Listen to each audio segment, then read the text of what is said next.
Hey reefers, welcome back to the 120 gallon mixed reef tank. We do have quite a bit more bubbles in here because of the flow pattern I have going on the gyre at this moment. Changes about 5-6 times in the day. Alright, so in this video we have quite a few new updates.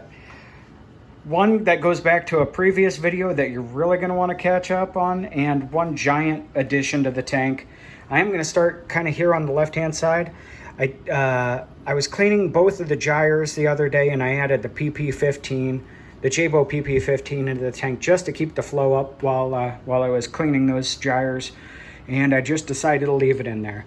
It's kind of positioned in this general area. Coral seem to love it, and I enjoy all the extra flow, especially that it provides against the GSP on both sides. Yeah, it's really rocking over there right now. All the coral's doing really well. Parameters have been really stable here somewhat recently, and I'll get into that here in a bit. This white coral, it was laying on the other side of the tank. I just found it one day. It does have kind of green tips growing around it. It was super white, but all the polyps were out before, so I knew I had to put it on a plug and see if I could get it back to normal color. This tall stick, I am going to put where, let me back up, basically right there. The red and the pink Monty are coming out, just kind of boring. You know, they don't sway, they don't, they're just one solid color, especially as big as that red Monty is. It's just kind of, it takes up so much space for a coral that isn't that exciting looking to me. So I will be getting rid of those. I do have a couple large clippings over here that I need to get rid of. I did sell a few pieces, but I haven't had time to get those out. I haven't had time for anything here recently. I own my own business, and I've been super swamped, and then the holidays, and I just took today and tomorrow off just to kind of regroup and give myself a little time to recuperate.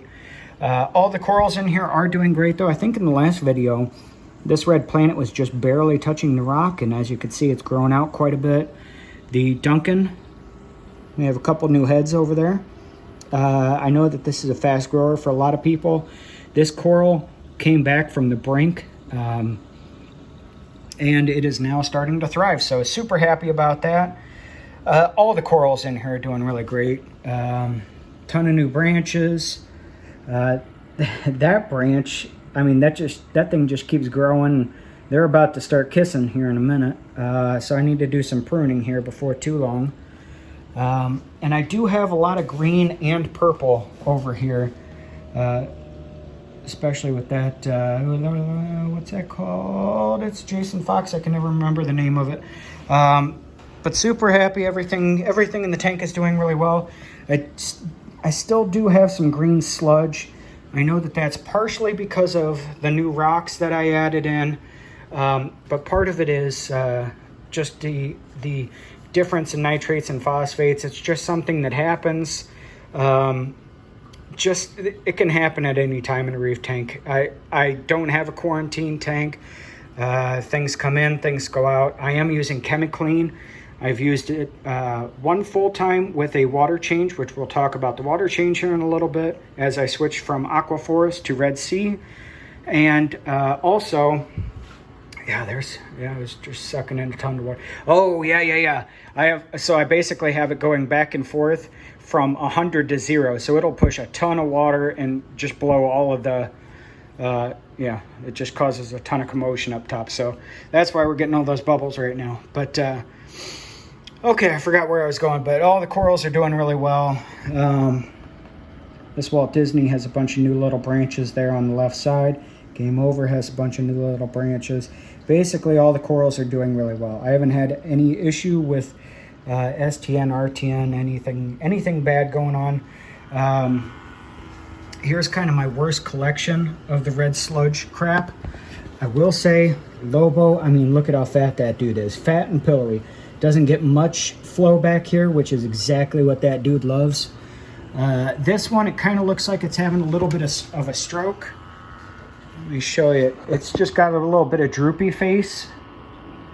As you can see there where it's kind of fattening out, it's just kind of drooping off that side. But keeps growing.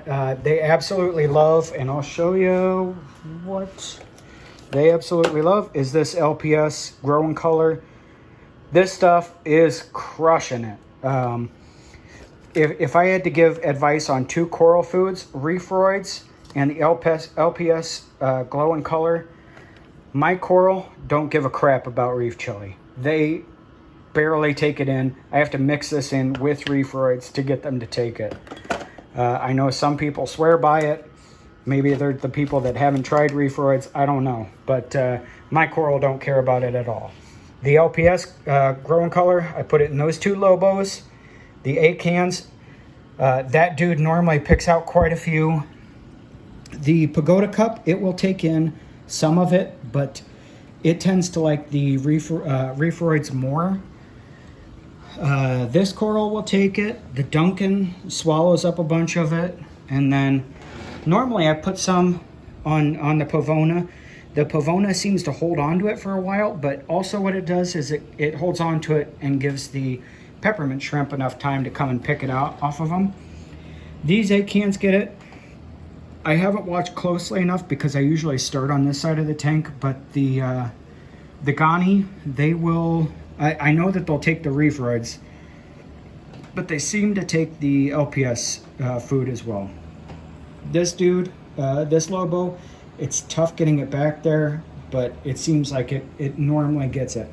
It's kind of at an angle, so sometimes it falls out a lot. And since this is where the peppermint shrimp tend to live, they're always back here during the nighttime.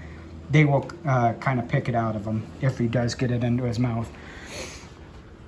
All right, so one huge thing we need to talk about. I haven't talked about this in a while. One of the first 150 subscribers will be getting a $100 Coral gift card. So even if you're watching this video for the first time, hit that subscribe button. You will have an opportunity to win a $100 gift card. You do need to be in the United States, as I don't want to deal with international mumbo jumbo. So sorry if you are international, but it's just too much of a hassle converting and trying to deal with foreign sellers. I just rather do a coral seller that I've dealt with before, and since I live in Iowa, and I have dealt with quite a few coral sellers, most of the ones that you see online. So all you have to do, hit that subscribe button. It helps if you make a comment. Well, actually it doesn't, but I'd prefer if you did. Let me know what you think of the tank. Let me know what you'd like to see in the spot where I'm taking out the Montes. As I said, we will have that tall stick going right there, but there's still plenty of room in there that will be opened up. Let me know what you think should go there. Okay, so that's one big piece of news. As I said in the last video, I have the Neptune dose going. I just refilled the jugs here the other day. I'm absolutely loving the dose, especially since it's now controlled by the Trident. Okay, so yes, absolutely love it. I hated testing alkalinity every other day. I hated testing alkalinity, calcium, magnesium, nitrate, phosphate on the weekends. It just took half an hour or so to test. Now I just do the nitrate phosphate test with the Red Sea test kit. It takes me about 5 minutes to mix everything, and by the time I'm done cleaning all of the things, it takes me about 20 minutes. So no big deal. Absolutely love it. And it's pointed out what an idiot I am. As I said, I recently switched over from Aquaphorus salt to Red Sea, and I went with the blue bucket. The reason I did that, the black bucket, the KH is 11.5. And from what I've read from the Trident, whoa, okay, calm down, brother. You need to keep your alkalinity within a more reasonable range. From what I've heard, 8 to 10 is where you want your alkalinity. Okay, well, pay no attention to this. Okay, there it goes again. Can I? All right, so yeah, that's what we want to see right there. So the KH is 8.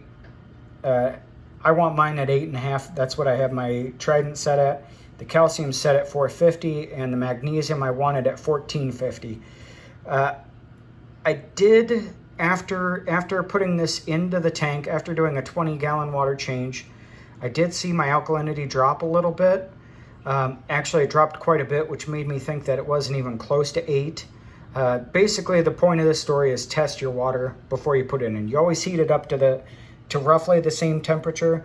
I always get it within about a half a degree, and then, you know, just it mixing, it doesn't adjust it that much. The parameters, though, wild swing. So from just a 20-gallon water change, and I have since adjusted it back up to normal magnesium, but the alkalinity and calcium are thrown off. I think every time you make a big change in the tank, it affects the way the corals are going to accept all the nutrients and everything. So it has been, because this number used to be at 72 on how much alkalinity I was dosing, and now the alkalinity is far higher than it was when I was dosing 72 at now 64. So it's just a way of saying that I'm dosing and it's not intaking as much as it should. So here's what happened. We can kind of see from this chart that the alkalinity dropped during that water change, magnesium dropped during that water change. It took a lot more time to get the magnesium back up. I should have just dumped it and got it back up to that 1450 immediately, but I didn't. Stupid, I know. But so for that 20-gallon water change, I added 13 milliliters of alkalinity into the sump, and it got it basically back up to right where it should be. Magnesium, not so much. So as we could see here, I was at 1440 at noon. At midnight, after doing that water change, 1385. Huge drop off. Not good for your tank. Just stupid. And then from there, I was just dumping straight out of the jug right into the sump. I should have been measuring as I was going.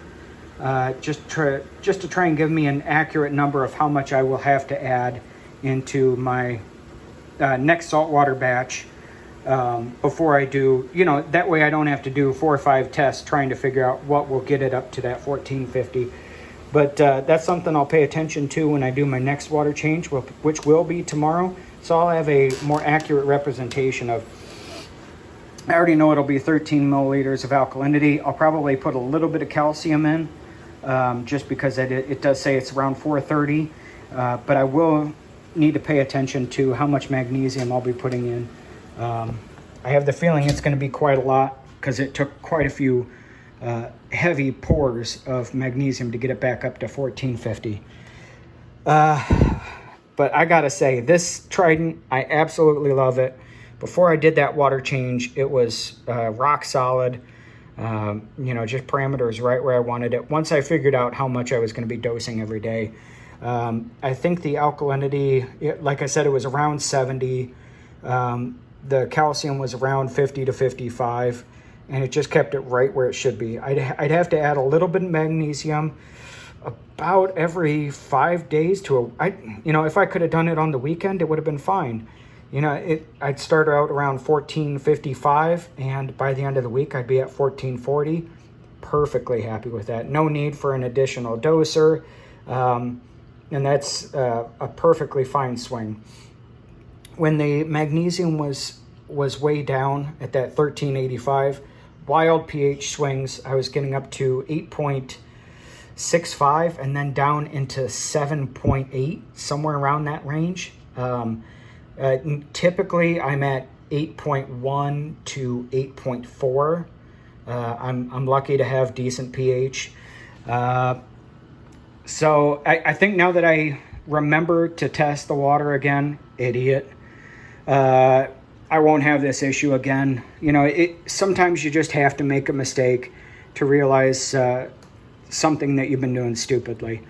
I know the Aquaforest salt, I kind of had my parameters basically the same, but I also had my DKH up higher before. So basically, I just need to pay attention to what I'm doing a little bit more. It's kind of coming around with the holidays, with super busy at work. These kind of things will happen, but got it kind of all under control and got a plan now. So like I said, please hit the subscribe button if you want to win that $100 Coral gift card. I'm still not sure exactly which seller I'd like to use.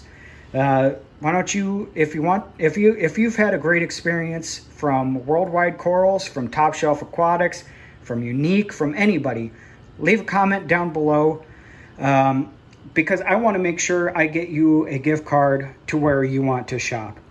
So until next time, reefers,